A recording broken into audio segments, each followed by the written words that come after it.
बिस्मिल्लाहिर्रहमानिर्रहीम। अस्सलाम वालेकुम।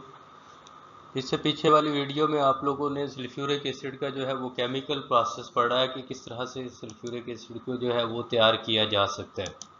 तो वो आमतौर पे केमिकल इक्वेशंस थी, उसके अंदर आप लोगों को ये नहीं पता चलता कि किस तरह से जो है कोई प्रोसेस होता है। तो मैं डॉक्टर मोहम्मद फ़हीम आप लोगों को इस लेक्चर में ये बताऊंगा कि ये यूनिट्स किस तरह का होता है, किस तरह से प्रैक्टिकली ये लुक लाइक किस तरह से दिखाई देता है। तो आप लोग ये देखेंगे कि सामने पिक्चर में आप लोगों को एक यूनिट नज़र आ रहा है। ये सल्फ्यूरिक एसिड का यूनिट है जो कि कॉन्टैक्ट प्रोसेस की बेस पे डेवलप किया गया है। यहाँ पे आप लोग ये देखेंगे सबसे पहले जो है ये ड्राइंग टावर है। यहाँ पे उसको जो है जितनी वो गैसेस वगैरह है जैसे ऑक्सीजन है या सल्फर डाइऑक्साइड गैस है, उसको जो है ड्राई किया जाता है। उसके बाद जो है सल्फर डाइऑक्साइड जो है गैसेस को इसको कन्वर्टर के अंदर भेजा जाता है। यहाँ पे ये कन्वर्टर है, इसके अंदर जो है वो डिफरेंट कैटलिस्ट जो है वो फिल किए जाते हैं। मुख्तलिफ बेड बने होते हैं, स्टेप बाय स्टेप उसके ऊपर कैटलिस्ट लगा होता है। तो यहाँ पे रिएक्शन होकर वो सल्फर डाइऑक्साइड जो है सल्फर ट्राइऑक्साइड में कन्वर्ट होती है। और सल्फर ट्राइऑक्साइड जो है वो फिर आगे जो है नेक्स्ट जो है उसके अंदर कैटालिटिक उसमें एब्जॉर्प्शन टावर में भेजे जाते हैं। तो यहाँ से आप देखें कि दो टावर जो है वो नज़र आ रहे हैं। ये कॉन्टैक्ट प्रोसेस में एब्जॉर्प्शन टावर कहलाएंगे। ये पहला जो है ये ड्राई टावर कहलाएगा। और यहाँ पे फर्नेस मौजूद है जहाँ पे आप सल्फर को जो है वो मेल्ट करते हैं, मेल्टेड सल्फर को बर्न करते हैं। तो इस तरह से ये मुख्तलिफ जो है वो इसके अंदर अदर पार्ट्स भी हैं, कूलिंग टावर्स हैं, कूलिंग होती है इनकी। ये जैसे जो है एसिड आ रहा है इसको कूल करने के लिए जो है यहाँ पे इस्तेमाल किया जाता है वाटर वगैरह। तो इस तरह से ये एक स्ट्रक्चर है। और यहाँ पे स्टैक है यहाँ से, यानी कि फ्यूम्स वगैरह या वेस्ट गैसेस जो है अल्टीमेट जो एब्जॉर्ब नहीं होती, जो वेस्ट होती है वो यहाँ से एटमॉस्फेयर में खारिज की जाती है। तो अब इसको हम लोग देखते हैं। सबसे पहले इसमें हम लोगों ने ये पहले भी देखा कि सल्फर डाइऑक्साइड के जो बेसिक सोर्सेज है वो तीन ही है। बर्निंग ऑफ एलिमेंटल सल्फर भी देयर, दूसरे नंबर पर smelting and roasting metal sulphide materials.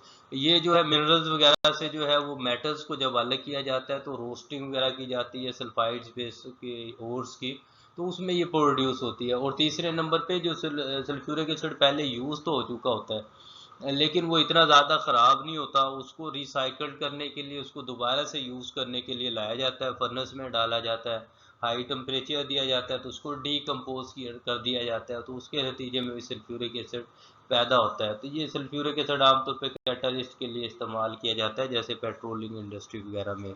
तो वहाँ पे अब ये इस तरह से हम लोगों ने ये देखा कि तीन तरह की जो है ना वो गैसेस जो है वो प्रोड्यूस होती है, जो कि सल्फर डाइऑक्साइड प्रोड्यूस करती है। नंबर एक पे जो है डस्टी मेटलर्जिकल ऑफ गैसेस, ये जैसे मिनरल वगैरह या जब हम इंडस्ट्री में एज अ वेस्ट के तौर पे प्रोड्यूस होती है तो सल्फर डाइऑक्साइड। अब इसको सबसे पहले क्या किया जाता है, इसकी कूलिंग की जाती है और इसको जो है सल्फर डाइऑक्साइड की इसकी डेल्यूशन की जाती है, dilution with low SO2 in plant gas. उसके बाद जो है इसमें डस्ट रिमूव की जाती है इस गैस के अंदर से, इलेक्ट्रोस्टैटिक प्रेसिपिटेशन, ये डस्ट इससे रिमूव कर ली जाती है। इसके ऊपर वाटर यानी कि एक्वस स्क्रबिंग की जाती है, यानी कि पानी इसके ऊपर शावर किया जाता है। उससे क्या होता है कि सारी डस्ट इससे निकल जाती है। अब इसके साथ कोई एयर फर्दर ऐड की जाती है और क्या होता है कि गैस को इसको ड्राई किया जाता है, ड्राई करके इसको टेम्परेचर दिया जाता है। अब ड्राई जो गैस जो है वो की जाती है, आप लोगों को पता है कि सल्फ्यूरिक एसिड इसके अंदर से वाटर वगैरह कंटेंट्स रिमूव कर देता है। दूसरे नंबर पे इस केस के अंदर जिसमें एलिमेंटल सरफेस जो है अकेली ये मेल्ट होके फर्नेस में भेजी जाती है। और यहाँ देखे ड्राइड एयर है, ये एयर क्योंकि क्योंकि यहाँ पे सल्फर डाइऑक्साइड नहीं है, पहले ड्राई एयर मतलब कि इसके अंदर ऑक्सीजन है, नाइट्रोजन वगैरह है, तो ये भी यहाँ पे कॉन्टैक्ट प्रोसेस के तहत यानी कि सल्फ्यूरिक एसिड के साथ इसको ड्राई किया जाता है। इसके अंदर से वाटर कंटेंट्स रिमूव किया जाता है इसके ऊपर शावर करके, डस्ट वगैरह इसके अंदर से पहले रिमूव कर ली जाती है इलेक्ट्रोस्टैटिक्स वे से। उसके बाद जो ये फर्नेस में ऐड किया जाता है तो डिफरेंट फर्नेस के अंदर ये तकरीबन 900 से 1200 इवन के 1400 डिग्री तक यहाँ पे टेम्परेचर प्रोड्यूस होता है।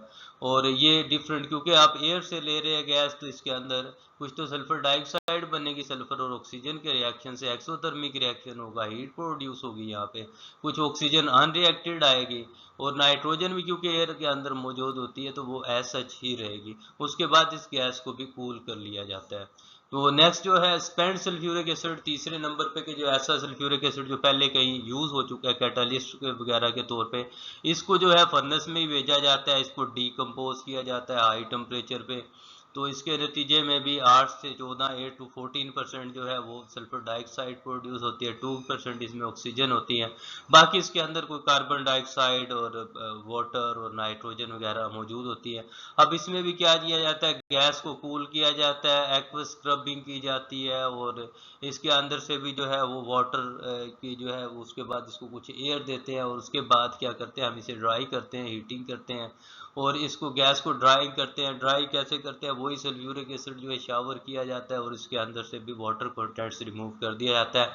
तो इट मीन्स कि ये इनमें से किसी यूनिट पे ये तीनों सोर्सेज या तीनों ऑप्शंस भी अवेलेबल होते हैं या एक कोई यूनिट हो सकता है, लेकिन आमतौर पे जो ये सेंटर वाला प्रोसेस है ये बहुत ज़्यादा तो तकरीबन लाजमी ही मौजूद होता है। ये कोई इंडस्ट्री के साथ पैरेलली अगर सल्फ्यूरिक एसिड की यूनिट की इंडस्ट्री लगा ली जाए तो वहाँ पे ये यूज़ की जाती है और ये भी ट्रांसपोर्ट किया जा सकता है, तो इसका इशू नहीं होता। तो ये तीनों फ्लो भी हो सकते हैं और ये एक भी हो सकता है। उसके बाद ये इनमें से किसी भी सोर्स से सल्फर डाइऑक्साइड हमारे पास आती है तो इसको 420 डिग्री तक इसका टेम्परेचर मेंटेन किया जाता है।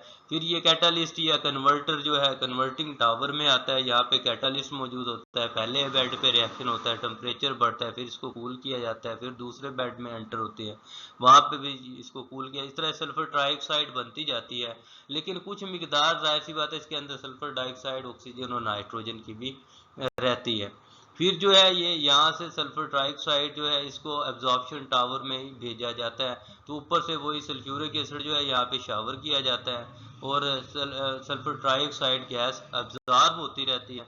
जैसे एब्जॉर्ब होती है तो ये ओलियम बनता जाता है, तो इसकी डाइल्यूशन करते रहते हैं। एक्स्ट्रा जो गैस होती है जैसे सल्फर डाइऑक्साइड है या कोई सल्फर ट्राइऑक्साइड अगर एब्जॉर्ब नहीं हुई या सल्फर डाइऑक्साइड है, नाइट्रोजन वगैरह है, इस ये गैस जो है इसको फिर फर्दर कूल कर लिया जाता है और इसको जो है दोबारा से इसकी एब्जॉर्प्शन करवाई जाती है, ताकि अगर कोई एब्जॉर्प्शन उसकी नहीं हुई तो उसको भी मजीद एब्जॉर्ब कर लिया जाए। तो बाकी जो वेस्ट गैसेस है, ट्रेस गैसेस हैं, इसको या तो इन्वायरमेंट में भेज कर दिया जाता है या फिर इसको जो है न्यूट्रलाइज कर लिया जाता है बेसिस वगैरह के शावर करके।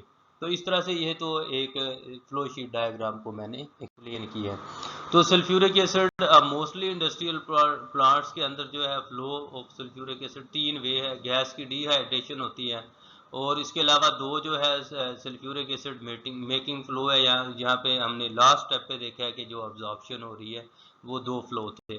तो दीज फ्लो ये ऑटोमेटिक सिस्टम के साथ कनेक्टेड होता है और ऐसा नहीं है कि कोई बंदा हाथ के साथ इसके वॉल्स चेंज कर रहा है। ये कंट्रोल रूम के अंदर जो है वो बाकायदा पूरी स्क्रीन लगी होती है और थर्मोकपल्स लगे होते हैं, वहाँ पे उसका सबका जो है वो टेम्परेचर आ रहा होता है, हर पार्ट्स का हर हिस्से का टेम्परेचर आ रहा होता है, प्रेशर आ रहा होता है, तो वहाँ से उसके मुताबिक फिर एडजस्ट किया जाता है। अगर तो बहुत लेटेस्ट प्लांट यूनिट है तो वो सारा कंप्यूटराइज सिस्टम के जरिए हैंडल किया जाता है। लेकिन पाकिस्तान जैसे जो छोटे कंट्रीज है यहाँ पे आमतौर पे ये छोटे यूनिट्स है, 100-250 टन के यूनिट्स हैं, तो वहाँ पे वो मैनुअली जो है ऑपरेटर उसको हैंडल करता है। तो इसके बाद जो है सल्फ्यूरिक एसिड की कंसंट्रेशन को, इसको फ्लो को जो है वो प्रॉपर रखा जाता है। उसके बाद जितना एसिड बनता है उसको निकाल लिया जाता है या अलग कर लिया जाता है, वाटर ऐड किया जाता है वो स्ट्रेंथ में मुताबिक, जो जितनी स्ट्रेंथ हमें चाहिए होती है उसके मुताबिक, और इसको जो है हम साथ साथ टेस्टिंग करते रहते हैं। सल्फ्यूरिक एसिड आमतौर पे जो है 93 to 99% इस ग्रेड में ये सेल होता है। अब जब जी इसके अंदर पानी लगा रहे होते हैं, यानी कि पानी ऐड कर रहे होते हैं, डाइल्यूशन कर रहे होते हैं, तो उस वक्त तो उस एसिड को हम सबसे चेक भी करते हैं, टेस्ट करते हैं कि कितने % बन रहा है। तो जितनी की रिक्वायरमेंट होती है, फॉर एग्जांपल वो ज़्यादा कंसनट्रेटेड बन रहा है तो वाटर का फ्लो ज़्यादा कर दिया जाता है ताकि डाइल्यूशन हो जाए, और अगर वो डाइल्यूट बन रहा है तो वाटर फ्लो जो है उसमें कम कर दिया जाता है ताकि कम पानी मिले तो वो कंसनट्रेटेड रहे। अकॉर्डिंग टू द डिमांड जो है ये प्रोडक्ट फिर तैयार कर ली जाती है। तो पाकिस्तान में आमतौर पे 98.4% ही तैयार करते हैं। कोल्ड क्लाइमेट के अंदर ये 94% यूज़ होता है इसका, क्योंकि फ्रीजिंग पॉइंट लो होता है तो इस वजह से इसे 94% यूज़ किया जाता था। सल्फ्यूरिक एसिड अब इसको शिप कैसे किया जाता है, तो ये जो है स्टेनलेस स्टील की जो है ना ट्रक होते हैं, उसके अंदर इसको फिल किया जाता है। तो ये इसके अलावा रेल टैंक कार्स हैं, डबल होल्ड स्टील बैरजेस है, शिप्स है, यानी कि इनमें मुख्तलिफ तरीके से इसको शिफ्ट किया जाता है। लेकिन ये शिफ्ट करने के अलावा इसमें बहुत ज़्यादा केयर करनी होती है, इसकी स्पेलेज ना हो जाए, यानी कि लीकेज ना हो कहीं पर, क्योंकि ये जहाँ पर जाएगा फिर वो बहुत ज़्यादा तबाही करता है, इसको हैंडल करना बहुत ज़्यादा फिर मुश्किल हो जाता है। उसके बाद अब सल्फर बर्निंग जो है 60% ऑफ द सल्फ्यूरिक एसिड जो है हम सल्फर बर्निंग से हासिल करते हैं। ये एलिमेंटल सल्फर होती है। एलिमेंटल सल्फर जो है ये ट्रक जो है पूरे एक कह लें कि कई एकड़ पे मोहित या कम से कम 2 कनाल 3 कनाल का यार्ड होता है, उसके अंदर सल्फर जो है वहाँ पे मौजूद होती है। इसको जो है वो मुख्तलिफ किस्म के पिट के अंदर इसको फिल किया जाता है। अब वो पिट क्या होती है कि जिस तरह से आप ये समझ लें कोई सीमेंट का जो है गड़ा है, उसके साइडों पे जो है वो स्टीम लाइन होती है। वो स्टीम लाइन के अंदर से स्टीम गुजरती है, क्योंकि एक्सोथर्मिक रिएक्शन होता है। आपने देखा था बॉयलर यूज़ होता है, बॉयलर से जो स्टीम होती है वो स्टीम इसको क्या करती है, डायरेक्ट इसको स्टीम नहीं लगती, वो पाइप्स है जो जिनके अंदर से स्टीम गुजरती है, उसकी हीट की वजह से ये सल्फ़र जो है वो मेल्ट होती है। अब ये सल्फ़र कहाँ से हासिल होती है, नेचुरल गैस से, पेट्रोलिंग, इनकी रिफाइनिंग वगैरह से हासिल होती है। अब ये जैसे ही जो ये सल्फ़र जो है मेल्टेड हो जाती है 120 डिग्री पे, लेकिन इसका जो है वो टेम्परेचर 140 से 160 रखा जाता है ताकि इसकी विस्कोसिटी लो रहे, क्योंकि ज़्यादा विस्कस होता है तो इसको फिर जो है मेल्टेड प्रेशराइज्ड स्टीम पंप के ज़रिए इसको आगे फर्नेस के अंदर शिफ्ट करना क्या होता है, मुश्किल होता है। तो जब इसका ये टेम्परेचर जो है 160 140 से 160 होता है, तो अब ये जो है ये सॉलिड के इससे नीचे जो अगर जाएगा तो ये सॉलिड हो जाएगी, इसलिए इसे अबव रखा जाता है। तो इसको क्या करते हैं हम लोग, इधर से हमने पहले ही पढ़ा कि एयर को जो है वो क्लीन किया जाता है, ड्राई किया जाता है, 1 या 4 बार उसका प्रेशर रखा जाता है। ये अकॉर्डिंग टू द यूनिट होता है प्रेशर वगैरह भी। और उसके बाद इधर से जो है मेल्टेड सल्फर जो है वो ऐड होती है। जैसे ही फर्नेस में ऐड होती है तो यहाँ पे हीटिंग प्रोड्यूस होती है। आप जो है ये ड्रॉप्स की फॉर्म में जो है, ड्रॉपलेट्स की फॉर्म में जो है सल्फर फर्नेस में एक्सक्रीट हो रही होती है, खारिज हो रही थी, पंप किया जाता है। तो आप सल्फर की सप्लाई कम कर दें या ऑक्सीजन की सप्लाई कम कर दें तो टेम्परेचर इस फर्नेस का कम हो जाएगा। अगर आप इसको इंक्रीज करेंगे तो बढ़ जाएगा। अकॉर्डिंग टू द रिक्वायरमेंट हम इसको कम या ज़्यादा करते हैं। हमें ज़्यादा सल्फर डाइऑक्साइड चाहिए तो हम इन पैरामीटर को बढ़ा देते हैं, अगर हमें कम चाहिए तो इसको कम कर देते हैं। तो उसके बाद स्टीम जो है ये आगे, क्योंकि इसमें हीट प्रोड्यूस होती है, एक्सोथर्मिक रिएक्शन होता है, तो ये कुछ जो है अमाउंट जो है वो हीट उसको हम बॉयलर में यूज़ करते हैं, ताकि वो उस हीट को जो है वो एज अ स्टीम जब बनती है वही पिट्स के अंदर भेज के हम इस सल्फ़र को मेल्ट करते हैं। तो आगे जो है ये सल्फ़र डाइऑक्साइड गैस बन जाती है, इसको फिर हम वही ड्राई करते हैं और नेक्स्ट प्रोसेस किया जाता है। तो ये मेन प्रोसेस सल्फर का क्योंकि यूज़ होता है, तो इस वजह से मैंने सल्फर एलिमेंटल सल्फर से जैसे ये बनती है तो वो प्रोसेस मैंने एक्सप्लेन कर दिया। बाकी जो है सल्फर एज अ वेस्ट जो है कैटलिस्ट जो यूज़ होता है वो उसको, या मेटलर्जिक प्रोसेस से जो सल्फर डाइऑक्साइड ऑब्टेन्ड होती है उसको हम डिस्कस नहीं कर रहे यहाँ पे। तो इसके बाद जब ये स्टेप पे आती है तो ये क्या होता है कि कैटलिस्ट मौजूद होता है, तो वही सल्फर डाइऑक्साइड को ट्राई में कन्वर्ट करता है। तो उसके बाद produce gas strong sulphuric acid. अब सल्फ्यूरिक एसिड जो है वो के अंदर इसको एब्जॉर्ब करवाया जाता है और डाइल्यूशन करवा लिया। हाँ जी, अब हम देखेंगे स्टेप बाय स्टेप कि गैस जो है dehydrating air and gas with strong sulphuric acid. देखिए ये रिपीट हो रही है ये चीज़ें, लेकिन क्योंकि हम इसको अब यूनिट के लिहाज से हम इसको एक्सप्लेन करेंगे कि यूनिट के अंदर कैसे इसको, वैसे तो हमें पता है कि सल्फ्यूरिक एसिड डिहाइड्रेटिंग एजेंट है, उसको हम यूज़ कर रहे हैं, लेकिन कैसे यूज़ करना है ये हम लोग यहाँ पे देखें। तो इंडस्ट्रियल एक्सपीरियंस में जो है इंडस्ट्रियल लेवल पे सल्फर डाइऑक्साइड बनानी होती है, must dry before to the catalyst. Catalyst में ये वेट फॉर्म में नहीं जा सकती, तो ये सल्फर डाइऑक्साइड ऑक्सीजन के साथ रिएक्शन करती है, सल्फर ट्राइऑक्साइड बनाती है, लेकिन पहले इसको ड्राई करना ज़रूरी है। अदरवाइज ये क्या करेगा, क्रूसिव दरमियान में ही क्रूसिव लिक्विड बनेगा और वो मुख्तलिफ जगह पे डैमेज करेगा और रिएक्शंस करेगा, तो वो यूनिट को नुकसान करेगा। तो इसलिए अवॉइड बाय डिहाइड्रेटिंग सल्फर को, यानी कि कंबस्शन एयर, उसको हम लोग क्या करते हैं, डिहाइड्रेट करते हैं। अगर वो हम मेटलर्जिकल गैसेस ले रहे हैं स्क्रब करके, उसको भी डिहाइड्रेट करते हैं। उसके बाद जो एसिड पहले यूज़ हुआ है उसको डीकम्पोज करते हैं, तो उससे स्क्रब करते हैं, उसको यूज़ करते हैं। इन तमाम केसेस के अंदर जितनी भी गैस प्रोड्यूस होती है तो उसे क्या करते हैं कि उसे स्ट्रॉन्ग सल्फ्यूरिक एसिड के साथ डिहाइड्रेट किया जाता है। अब डिहाइड्रेट कैसे किया जाता है, लाइक के ये देखें कि यहाँ पे सल्फ्यूरिक एसिड मौजूद है, इस पे पंप लगाया, पंप लगाने के बाद यहाँ पे एसिड कूलिंग है ताकि ये ठंडा होता रहे। उसके बाद 50 डिग्री तक तकरीबन इसका टेम्परेचर होता है और 95% या 98% सल्फ्यूरिक एसिड जो है ये इधर से शावर किया जाता है। अब ये जो ड्राइंग टावर है इसके अंदर एक्चुअली क्या है कि सिरेमिक्स भरा हुआ है, ताकि वो इसके अंदर फिल कर दिया जाता है एक मखसूस सीक्वेंस के साथ। यहाँ पे एसिड डिस्ट्रीब्यूटर लगा हुआ है, यानी कि यहाँ पे मुख्तलिफ जगह पे वो शावर हो रहा होता है एसिड्स। उसके बाद सिरेमिक पैकिंग स्पोर्ट होती है, यहाँ पे उसको स्पोर्ट की जाती है। अब होता क्या है कि ये जितनी गैसेस वगैरह जो प्रोड्यूस हुई है मॉइस्ट, जिसमें कि एयर वाटर कंटेंट्स मौजूद है, वो एयर की फॉर्म में मौजूद है या SO2 की फॉर्म में है या मेटलर्जी की फॉर्म में है, वो गैस नीचे से एंटर की जाती है ड्राइंग टावर में। अब ऊपर से Aahista Aahista sulphuric acid shower होता है और नीचे से ये गैस ऊपर को मूव करती है। जब ये मूव करती है तो इन दोनों का आपस में काउंटर करंट इसे कहते हैं, आपस में रिएक्शन होता है। रिएक्शन से मुराद है कि उसमें से जितना वाटर होता है वो अपने साथ मिला लेता है एसिड, और एसिड जो है क्योंकि डाइल्यूशन हो रही होती है एसिड की, फिर टेम्परेचर बढ़ जाता है। यहाँ देखें तो 50 था और जब ये गैस के साथ मिला तो इसका डाइल्यूशन में 70 डिग्री जो है वो टेम्परेचर हो गया और फर्दर डाइल्यूशन होगी। फॉर एग्जांपल ये 96.5% 96% था, इसमें जो वाटर था वो ऐड होके ये डाइल्यूट हो गया और ये दोबारा से टैंक में आ जाएगा।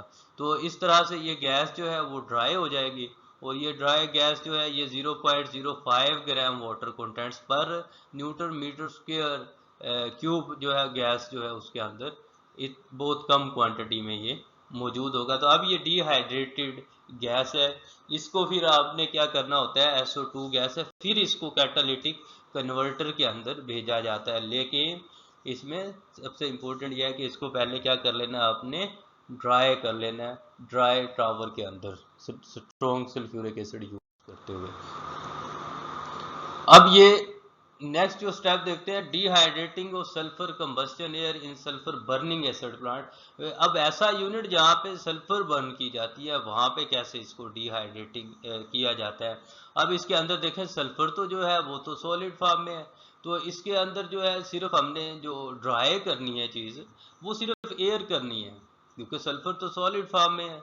सल्फर को तो आपने जस्ट मेल्ट करना है और फर्नेस में फेंक देना है। तो जो हम एयर लेते हैं, जैसे ये देखें ना 3%, ये इन्वायरमेंट पे डिपेंड करता है। सर्दियों में इसकी परसेंटेज वाटर कंटेंट्स कुछ और होती है, गर्मियों में वाटर कंटेंट्स कुछ और होता है। इसी तरह अगर बारिश हुई हुई है उस दिन कुछ और होगा वाटर कंटेंट्स। तो इसके अकॉर्डिंग जो है ये जैसे ही, अब यही वही ड्राइंग एयर ट्रावर है, तो जैसे ये एंटर होती है तो ऊपर से सल्फ्यूरिक एसिड वही 98.4% आमतौर पे वो शावर किया जाता है। तो क्या होता है कि ये सारा वाटर कंटेंट एब्जॉर्ब कर लेता है और ड्राई एयर अब सीधी फर्नेस में जा रही होती है। अब फर्नेस में मोल्टन एयर जो है वो सल्फर जो है वो भी ऐड की जाती है और ये आगे फर्नेस में जाता है, आगे फिर वही कैटालिटिक कन्वर्टर में चला जाता है। तो यहाँ पे भी बहुत कम जो है वाटर कंटेंट्स उसके एयर के अंदर रह जाता है। उसके बाद dehydration of metallurgical and spend acid decomposition. अब यहाँ पे ऑलरेडी जो है ना सल्फर डाइऑक्साइड गैस पहले से ही बनी होती है। डिहाइड्रेटिंग कंडेंस गैस कूलिंग है, एक्वस मिस्ट है, ये रिमूव की जाती है, इलेक्ट्रोस्टैटिक प्रेसिपिटेशन की जाती है। ये क्या होता है कि उसमें डस्ट वगैरह रिमूव की जाती है। अब होता ये है कि ये जैसे जो है ना water warm metallurgical spend acid gases वगैरह मौजूद है। अब इसके अंदर 5 से 25% जो है वाटर कंटेंट्स हैं। इसको पहले तो कूल किया जाता है, उसके बाद स्क्रबिंग की जाती है, एक्वस में ना पानी इसके ऊपर शावर किया जाता है। तो इसके अंदर से जितना भी डस्ट वगैरह है, कंडेंस वेपर है, वो तो रहेंगे लेकिन डस्ट वगैरह रिमूव हो जाएगी। अब 60 to 70% जो है ना मॉइस्ट गैस है, 60 to 70 डिग्री इसके यानी कि नमी तो है इसके अंदर, अब क्या किया जाता है कि इसको कंडेंस किया जाता है, ठंडा किया जाता है, कूल किया जाता है, तो उससे फिर वो वाटर अलग हो जाता है। अब वाटर कंटेंट्स इसके अंदर मज़ीद यानी कि वाटर कूल हो गया, ये यानी कि कूलर लगा हुआ है उससे कंडेंस हो गया। उसके बाद मज़ीद जो है 40 डिग्री पे ये आगे गैस जो है वो वाटर कंटेंट 6% वॉल्यूम रह जाता है। तो इसमें फिर यहाँ पे सल्फ्यूरिक एसिड जो है वही शावर किया जाता है और इस तरह से इसके अंदर से वो गैस रिमूव कर ली जाती है। अब ड्राई एयर है, उसके अंदर ये बाकी चीज़ें मौजूद है, आगे वो कैटालिटिक कन्वर्टर में भेजी जाती है। तो इस तरह से आपने ये सीखा कि सल्फ़र डाई अगर तो अकेली सल्फ़र मेल्ट कर रहे हैं तो उसमें तो एयर ड्राई करनी पड़ती है, लेकिन इसमें ऑलरेडी सल्फ़र डाइऑक्साइड ही प्रोड्यूस होती है, लेकिन इसके अंदर डस्ट होती है, इसके अंदर सल्फ़र डाइऑक्साइड के साथ वाटर कंटेंट होता है। तो इसलिए सल्फ़र डाइऑक्साइड को कूल भी किया जाता है, डस्ट को भी रिमूव किया जाता है और वाटर कंटेंट्स को भी रिमूव किया जाता है। तो इसमें एक्स्ट्रा स्टेप करने पड़ते हैं जी। तो पीछे जो है हमने ये लर्न किया पीछे वाली जो है स्लाइड्स के अंदर कि सल्फर डाइऑक्साइड कैसे बनानी है। सल्फर डाइऑक्साइड जो है उसके 3 ही सोर्सेज है, उसको ड्राई करना है, उसको डस्ट फ्री करना है और फिर उसको यूज़ करना है। उसके बाद सल्फर डाइऑक्साइड जो है वो कैटालिटिक कन्वर्टर के टावर के अंदर जो है वो भेजी जाती है। कन्वर्टर कहते हैं उसके अंदर। अब सल्फ्यूरिक एसिड के जो मैन्युफैक्चर होता है clean dry sulphur dioxide bearing, ये गैस है, इसको फर्दर ऑक्सीजन के साथ इसका रिएक्शन होता है। अब कैटालिस्ट की मौजूदगी में रिएक्शन होता है तो टेम्परेचर जो है वो 400 से 630 डिग्री तक होता है। उसके बाद ये सल्फर ट्राइऑक्साइड गैस बन जाती है, यानी कि इसमें एक तो सल्फर ट्राइऑक्साइड तो रहती है, इसके अलावा जो रिएक्शन नहीं करती गैस वो SO2 O2 और N2 जो है मौजूद होती है और इसके अंदर भी जो है वो हीट खारिज होती है, तो वो एक्सोथर्मिक रिएक्शन है। नेक्स्ट जो है वो सल्फ्यूरिक एसिड जो है वो ये जो सल्फर ट्राइऑक्साइड गैस बनती है, जो अगर ये वाटर के साथ रिएक्ट करे तब भी सल्फ्यूरिक एसिड बनता है, लेकिन ये डायरेक्ट वाटर से रिएक्शन नहीं करवाया जाता। इसका एक्चुअली तो होता तो वाटर से ही है, लेकिन पहले इसकी एब्जॉर्प्शन करवाई जाती है 98.5% सल्फ्यूरिक एसिड में, और इसके पास 1.5% जो है मतलब इसके अंदर वाटर होता है, लेकिन फिर भी ये कंसनट्रेटेड होता है।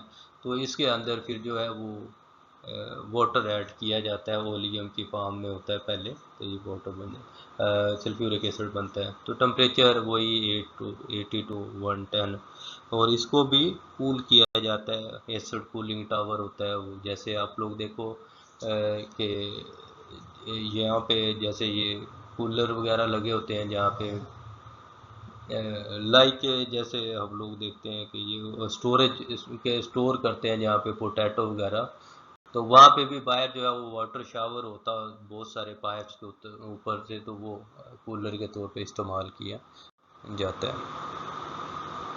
अभी इस वीडियो के अंदर हम लोग ये देखेंगे कि इंडस्ट्रियल जो है सल्फर डाइऑक्साइड की ऑक्सीडेशन कैसे कैरीड आउट करते हैं।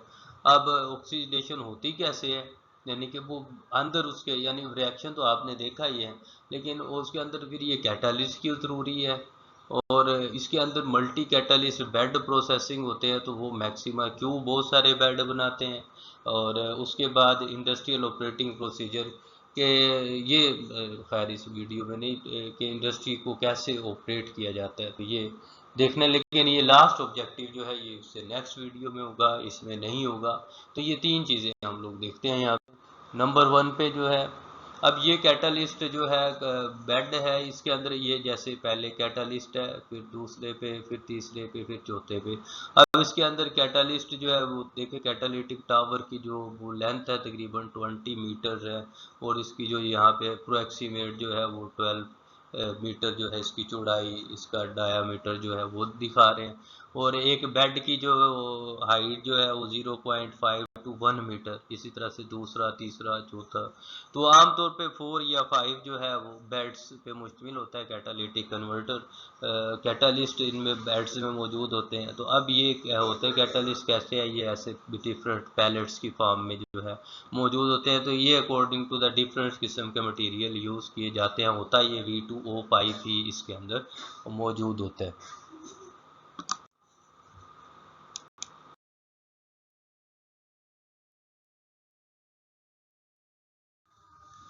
आप लोग इससे पहले आप लोगों ने सीखा है कि किस तरह से जो है वो सल्फर डाइऑक्साइड जो है वो उसको प्योरीफाई किया जा सकता है।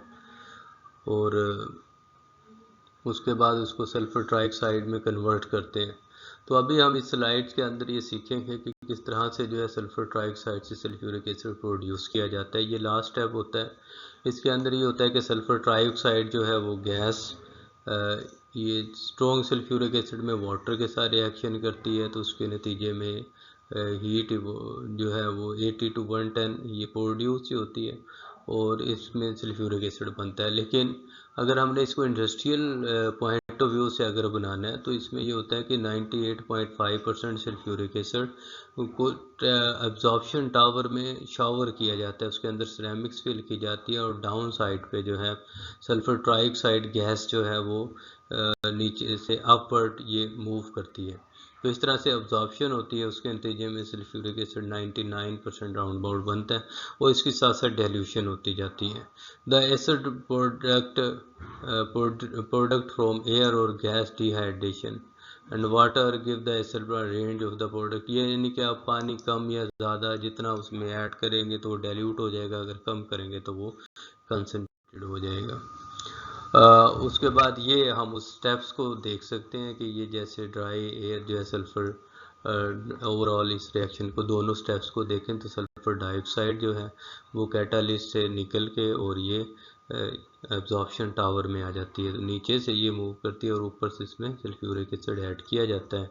तो इस तरह से इसकी कंसंट्रेशन बढ़ती चली जाती है, तो इसके अंदर वाटर ऐड करते रहते हैं और एसिड को हम कूल करते हैं और मार्केट में भेज देते हैं। और टेल गैसेस जो है वो इन्वायरमेंट में चली जाती हैं या फिर बेसिक सोल्यूशन यूज़ किया जाता है, उसको जो है स्क्रब कर लिया जाता है, यानी कि इन्वायरमेंट में जाने नहीं दिया जाता। कि SO2 minimisation technique with addition, ये SO2 डेफिनेटली एसिड रेन के कॉज करती है, इन्वायरमेंट में एसिडिक गैसेस इवॉल्व होती हैं। तो इसमें जो है नंबर एक तरीका तो ये होता है कि आप सिंगल एब्जॉर्प्शन के बजाय डबल एब्जॉर्प्शन यूज़ करें, यानी कि 2 टाइम एब्जॉर्प्शन होती है अगर ये इसमें और सल्फर डाइऑक्साइड की जो है वो एवेल्यूएशन या खारिज हो रही है 6% से ज़्यादा। दूसरे नंबर पे इसे या हम रिसाइकल कर दें, यानी कि दोबारा से हम उसमें जहाँ पे H2SO4 को हम रिसाइकल करते हैं वहाँ पे भेज दें उस यूनिट के अंदर, वहाँ पे दोबारा से यूज़ कर लें। तो तीसरे नंबर पे ये है कि इसको किसी बाई प्रोडक्ट में कन्वर्ट कर देते हैं स्क्रबर के अंदर, जैसे SO2 जैसे जिस टावर से गुजरे वहाँ पे अमोनिया की स्क्रबिंग कर दें तो ये अमोनियम सल्फेट बन जाएगी। अगर कास्टिक सोडा जैसे सोडियम हाइड्रोक्साइड स्क्रबिंग करें तो इसकी को प्रोडक्ट बनेगी सोडियम सल्फेट। इस तरह कैल्शियम सल्फेट मैग्नीशियम सल्फेट बन जाएगी। तो इस तरह आप न्यूट्रलाइजेशन करवा लेते हैं या बाई कन्वर्जन करवा लेते हैं। तो इस तरह से डिफरेंट स्टेप्स के ज़रिए इसको कंट्रोल किया जा सकता है।